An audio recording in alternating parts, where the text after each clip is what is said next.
राधे राधे, आप सभी का स्वागत है हमारे श्री जी प्रेम रस चैनल में। आज हम आपको सुंदरकांड की कथा बताएंगे।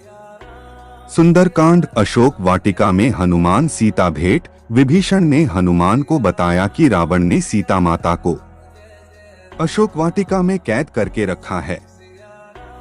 यह जानने के बाद हनुमान जी ने एक छोटा सा रूप धारण किया और वह अशोक वाटिका पहुंचे। वहां पहुंचने के बाद उन्होंने देखा कि रावण अपने दासियों के साथ उसी समय अशोक वाटिका में पहुंचा और सीता माता को अपने ओर देखने के लिए साम दाम दंड भेद का उपयोग किया। तब भी सीता जी ने एक बार भी उसकी ओर नहीं देखा। रावण ने सभी राक्षसियों को सीता को डराने के लिए कहा। त्रिजटा नामक एक राक्षसी ने माता सीता की बहुत मदद की और अन्य राक्षसियों को भी डराया, जिससे अन्य सभी राक्षसी भी सीता की देखभाल करने लगे। कुछ देर बाद हनुमान ने सीता जी के सामने श्री राम की अंगूठी डाल दी। श्री राम नाम से अंकित अंगूठी देखकर सीता माता के आंखों से खुशी के आंसू निकल पड़े। परंतु सीता माता को संदेह हुआ कि कहीं यह रावण की कोई चाल तो नहीं। तब सीता माता ने पुकारा कि कौन है जो यह अंगूठी लेकर आया है।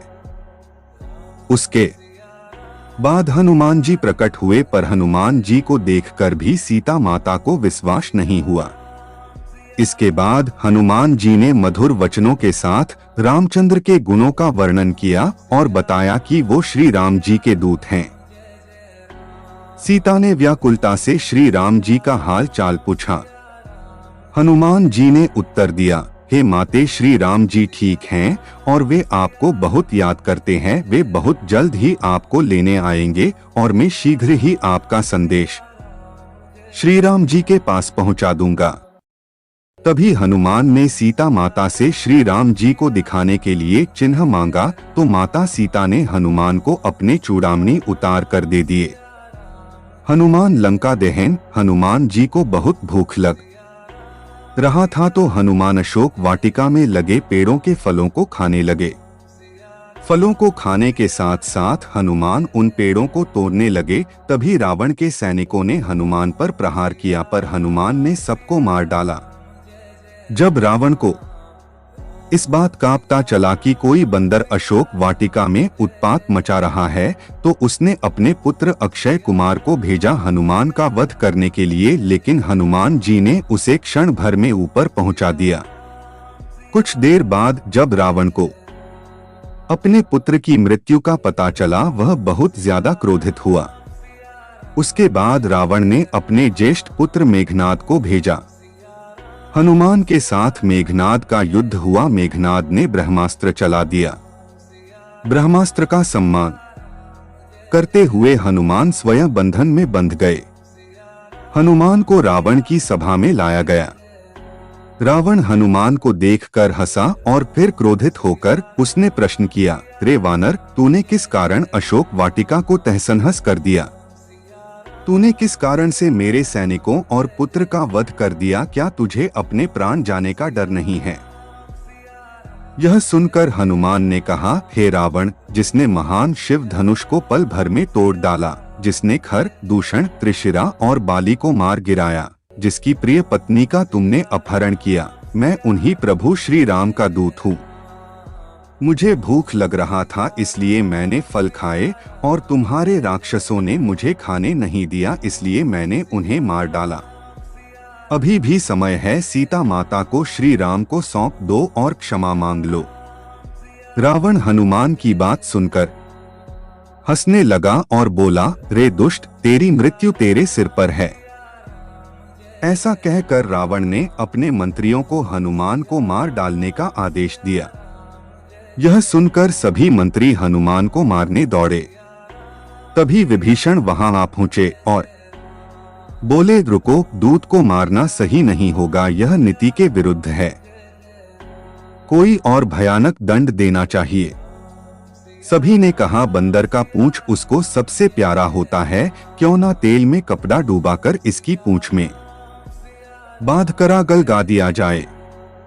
हनुमान की पूंछ पर तेल वाला कपड़ा बांधकर आग लगा दिया गया। जैसे ही पूंछ में आग लगी, हनुमान जी बंधन मुक्त होकर एक छत से दूसरे में कूदते गए और पूरी सोने की लंका में आग लगा के समुद्र की ओर चले गए और वहां अपनी पूंछ पर लगी आग को बुझा दिया। वहां से सीधे हनुमान जी श्री राम के पास लौटे और वहां उन्होंने श्री राम को सीता माता के विषय में बताया और उनके चूड़ामी भी दिखाए। सीता माता के निशानी को देखकर श्री राम भावुक हो गए। वानर सेना द्वारा राम सेतु बंध श्री राम और वानर सेना की चिंता का विषय था, कैसे पूरी सेना समुद्र के दूसरे ओर जा सकेंगे।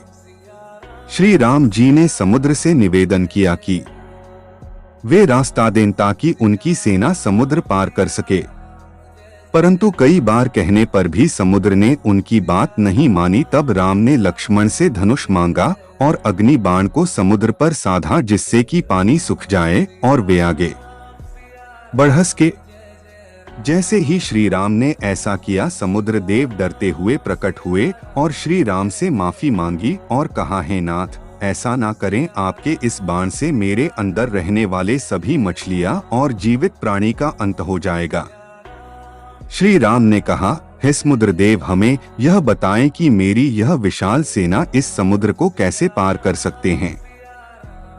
समुद्र देव ने उत्तर दिया, हे रघुनंदन, आपकी सेना में 2 वानर हैं, नल और नील। उनके स्पर्श करके किसी भी बड़े से बड़े चीज को पानी में तैरा सकते हैं। यह कहकर समुद्र देव चले गए।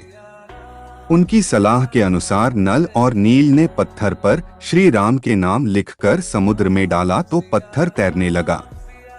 उसके बाद एक के बाद एक करके नल नील समुद्र में पत्थर को डालते गए, जिससे समुद्र में एक सेतु का निर्माण हुआ, जिसे राम सेतु के नाम से जाना गया। राधे राधे। वीडियो अच्छी लगी हो तो लाइक करें और चैनल को सब्सक्राइब करें।